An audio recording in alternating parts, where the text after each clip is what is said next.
Hi, it's me again with Corel Draw Tips and Tricks, and I did a video earlier, and I did a little bit differently. I wanted the bottom of my cube to fit the curvature of my circle, and this would be a much better way to do it, be a lot more precise.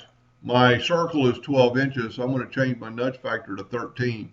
I'm going to Control D and make a duplicate. I'm going to move it over. Now I'm going to select both these items, and I'm going to go front minus back. And I've got a cube now with a radius on the bottom edge. I can nudge it back over, I can hit P because I always draw in the center of the page. So now what we need to do, and we're going to do this one a little bit different than text to path because not everybody has it.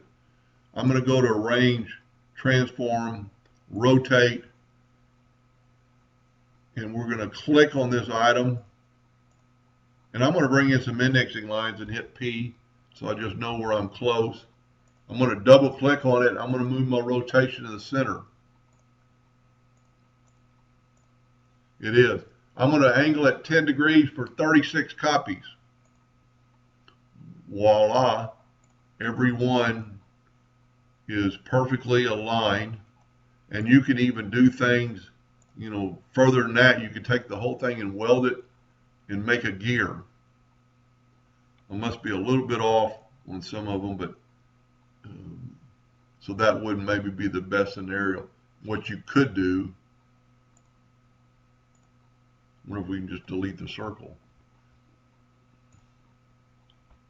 You know what? I had one too many. It probably only needed 35 and it probably threw it off.